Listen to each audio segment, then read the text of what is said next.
व्यास जी बोले, रावण का कुविचारपूर्ण वचन सुनकर सीता भय से व्याकुल होकर कांप उठी।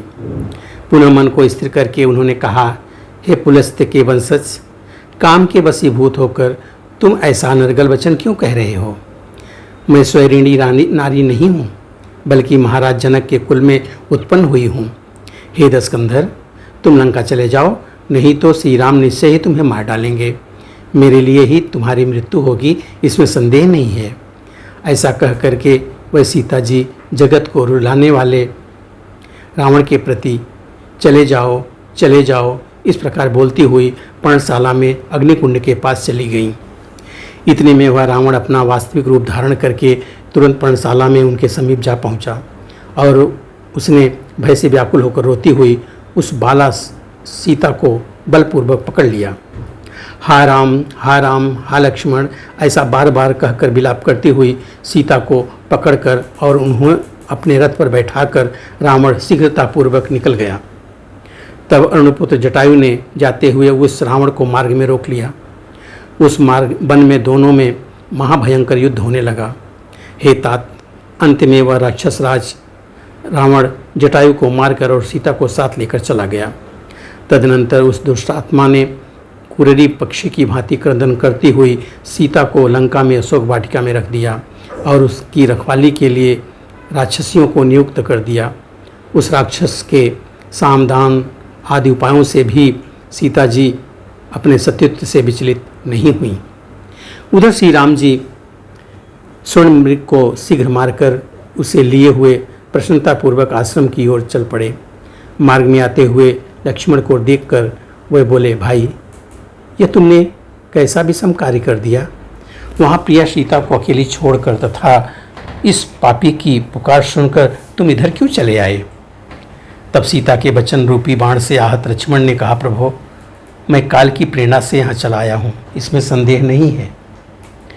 तदनंतर वह दोनों पर्णशाला में जाकर वहाँ की स्थिति देखकर अत्यंत दुखित हुए और जानकी को खोजने का प्रयत्न करने लगे। खोजते हुए वह उस स्थान पर पहुँचे जहाँ पक्षीराज जटायु गिरा पड़ा था। वह पृथ्वी पर मृत प्राय पड़ा हुआ था। उसने बताया कि रावण जानकी को भी हर के ले गया है। मैंने उस पापी को रोका, किंतु उसने युद्ध में मुझे मारकर गिरा दिया। ऐसा कहकर वह जटायु मर गया। तब श्री राम ने उनका दाह संस्कार किया। उसका समस्त क्रियाएं संपन्न करके श्री राम और लक्ष्मण वहाँ से आगे बढ़े। मार्ग में कबंध का वध करके भगवान श्री राम ने उसे सांप से छुड़ाया और उसी कथनानुसार उन्होंने सुग्रीव से मित्रता की। तदनंतर पराक्रमी बाली का वध करके श्री राम ने कार्य साधन हेतु किष्किंधा का उत्तम राज्य अपने सखा सुग्रीव को दे दिया। वहीं पर लक्ष्मण सहित श्री राम ने रावण के द्वारा अपहृत अपनी प्रिया जानकी के विषय में मन में सोचते हुए वर्षा के 4 मास व्यतीत किए।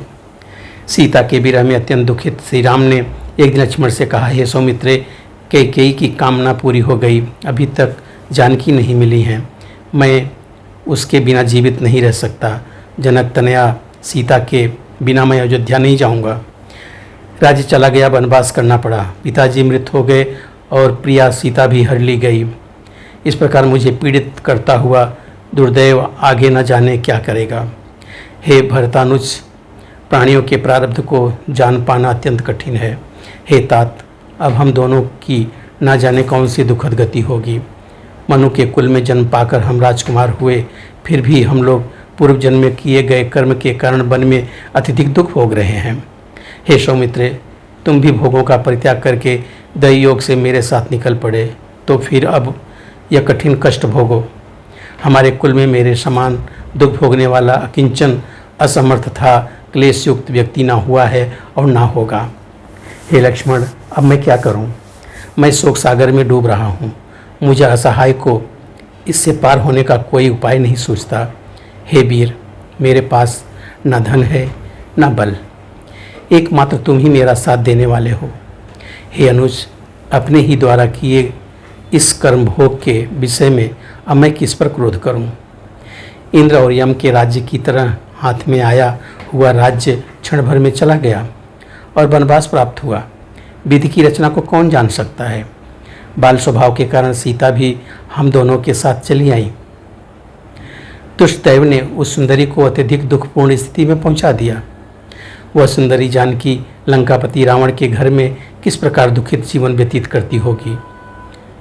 वह पतिव्रता है, शीलवती है और मुझसे अत्यधिक अनुराग रखती है। हे लक्ष्मण, वह जनक नंदिनी उस रावण के बस में कभी नहीं हो सकती। सुंदर शरीर वाली वह विदेह तनया सीता स्वैरिणी की भांति भला किस प्रकार आचरण करेगी। हे भरतानुज, वह मैथिली अधिक नियंत्रण किए जाने पर अपने प्राण त्याग देगी, किंतु वह यह सुनिश्चित है कि वह रावण को वशवर्तिनी नहीं होगी। हे वीर, यदि जानकी मर गई तो मैं भी निस्संदेह अपने प्राण त्याग दूंगा, क्योंकि हे लक्ष्मण, श्याम नयना सीता के मृत हो जाने पर मुझे अपने देह से क्या लाभ। इस प्रकार विलाप करते हुए उस कमल नयन राम को सत्यपूर्ण वाणी से सांत्वना प्रदान करते हुए धर्मात्मा लक्ष्मण ने कहा, हे महाबाहो, आप इस समय दैन्य भाव छोड़कर धैर्य धारण कीजिए। मैं उस अधम राक्षस को मारकर जानकी को वापस ले आऊँगा। विपत्ति तथा संपत्ति, इन दोनों ही स्थितियों में धैर्य धारण करते हुए जो एक समान रहते हैं वही धीर होते हैं, किंतु अल्प बुद्धि वाले लोग तो संपत्ति की दशा में भी कष्ट में पड़े रहते हैं। संयोग तथा वियोग, ये दोनों ही दैव के अधीन होते हैं। शरीर तो आत्मा से भिन्न है, अतः उसके लिए शोक कैसा। जिस प्रकार प्रतिकूल समय आने पर राज्य से निर्वासित होकर हमें वनवास भोगना पड़ा तथा सीताहरण हुआ, उसी प्रकार अनुकूल समय आने पर संयोग भी हो जाएगा। हे सीतापते, सुखों तथा दुखों के भोग से छुटकारा कहाँ, वह तो निसंदेह भोगना ही पड़ता है। अतः आप इस समय शोक का त्याग कर दीजिए। बहुत से वानर हैं जो चारों दिशाओं में जाएंगे और जानकी की खोज खबर ले आएंगे। पता लग जाने पर मार्ग की जानकारी करके मैं स्वयं वहां जाऊंगा और आक्रमण करके उस पाप कर्म वाले रावण का वध करके जानकी जी को अवश्य लेके आऊँगा। अथवा हे अग्रज, यदि इसमें कार्य ना चलेगा तो मैं भरत और शत्रुघ्न को भी सेना सहित बुला लूँगा। हम लोग उस शत्रु को मार डालेंगे। आप वृथा क्यों चिंता कर रहे हैं। पूर्व काल में राजा रघु ने केवल एक रथ से ही चारों दिशाओं को जीत लिया था। हे राघवेंद्र, आप उसी वंश के होकर शोक क्यों कर रहे हैं। अकेला मैं सभी देवताओं तथा दानवों को जीतने में समर्थ हूँ, तब फिर आप जैसे सहायक के रहते उस कुल कलंकी रावण का वध करने में क्या कठिनाई है।